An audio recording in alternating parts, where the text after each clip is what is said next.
जय श्री राधे। कलयुग में समस्त कष्टों के निवारण का एक महा उपाय। नमस्कार, मैं आचार्य सुरेश हनुमतधाम, आप सभी का मेरे YouTube चैनल पर स्वागत है। नारायणं नमस्कृत्य नरं चैव नरोत्तमं देवीं सरस्वतीं व्यासं ततो जयमुदीरयेत्। आज हम जिस विषय पर चर्चा करने जा रहे हैं वह है विष्णु सहस्त्रनाम, जो न केवल एक स्तोत्र है बल्कि वेद, उपनिषद और सनातन दर्शन का सार है। विष्णु सहस्त्रनाम में भगवान श्री हरि के 1000 दिव्य नामों के माध्यम से ब्रह्मांड के परम सत्य को समझना है। जीवानाम कर्म फल दो ग्रह रूपी जनार्दना, अर्थात नवग्रह ही भगवान विष्णु के अवतारों को समर्पित हैं। जैसे सूर्य ग्रह भगवान राम के अवतार को दर्शाता है, चंद्र ग्रह भगवान श्री कृष्ण के अवतार, मंगल ग्रह नरसिंह अवतार को दर्शाता है, भगवान जो बुध ग्रह भगवान के बुद्ध अवतार को, और गुरु ग्रह भगवान के वामन अवतार, और शुक्र ग्रह भगवान परशुराम का अवतार, शनि ग्रह कूर्म अवतार, राहु ग्रह वराह अवतार एवं केतु ग्रह मत्स्य अवतार। क्योंकि समस्त चराचर उस नारायण से कुछ भी अलग नहीं है। वेद में कहा गया है विष्णु यश्च त्रीणि पदानि विचक्रमे, अर्थात भगवान विष्णु ने अपने 3 चरणों से संपूर्ण ब्रह्मांड को नाप लिया। वेदों के अनुसार विष्णु कोई सीमित रूप नहीं बल्कि सर्वव्यापक, सर्वशक्तिमान, सर्वज्ञ और सनातन चेतना है। वे ही परब्रह्म हैं जिन्हें कहीं नारायण, कहीं वासुदेव और कहीं श्री हरि कहा गया है। विष्णु सहस्त्रनाम का वर्णन महाभारत के अनुशासन पर्व में मिलता है। जब भीष्म पितामह सरसैया पर लेटे थे तब युधिष्ठिर के प्रश्न पर उन्होंने भगवान विष्णु के 1000 नामों का उपदेश दिया। भीष्म कहते हैं, जगत प्रभुम देवदेव मनंतम पुरुषोत्तमम, मतलब वेदों के अनुसार भगवान का नाम और स्वरूप अलग नहीं होता है, इसलिए विष्णु सहस्त्र नाम का स्मरण करना ही ईश्वर का साक्षात्कार है। वैदिक कुछ नामों के जो आपको बताएं, वैदिक अर्थ जैसे विष्णु जो सर्वत्र व्याप्त है, नारायण समस्त प्राणियों का आश्रय, वासुदेव जिसमें संपूर्ण जगत निवास करता है, हरि जो अज्ञान और दुख का हरण करते हैं।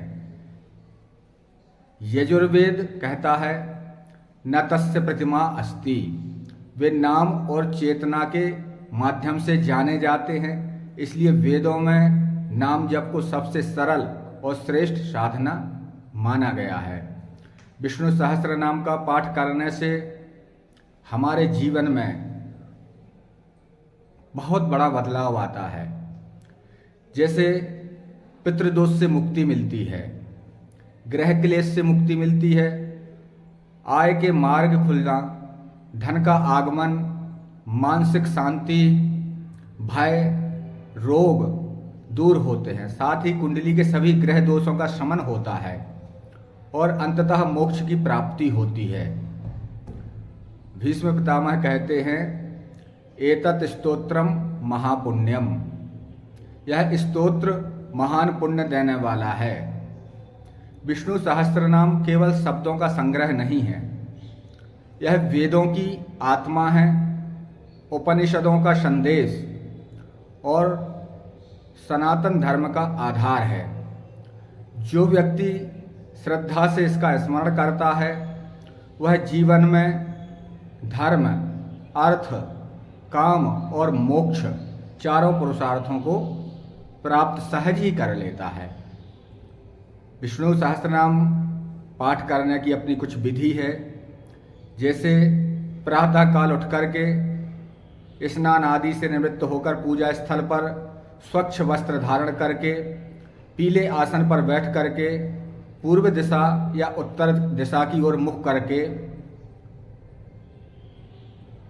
आचमन करके और अपना ओम अपवित्रः पवित्रो वा सर्वावस्थां गतोऽपि वा यह स्मरेत पुंडरीकाक्षं सवाहियाभ्यां तरस्तुचि।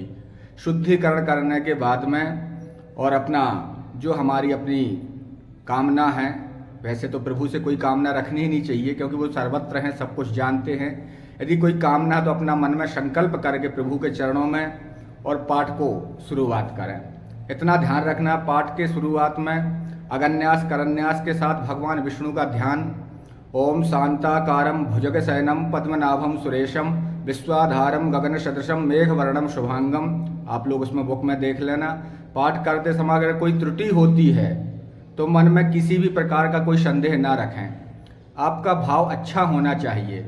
पाठ को करते समय मन में कोई भी दोषपूर्ण विचार नहीं आना चाहिए, इस बात का विशेष ध्यान रखना चाहिए। संकल्प में विकल्प की गुंजाइश नहीं होती है। अगर आपने पाठ का संकल्प लिया है तो उसे 41 दिन तक हो सके तो एक ही समय में पाठ करने से निश्चित ही लाभ प्राप्त होगा। यदि फिर भी कोई मन में प्रश्न या समस्या है तो आप कमेंट बॉक्स में पूछ सकते हैं। हम अपने अगले वीडियो में विष्णु सहस्त्र नाम का पूरा पाठ लेकर के और आपको बताएंगे। हकीकत तो ये है, एकम सद विप्रा बहुधा वदंती।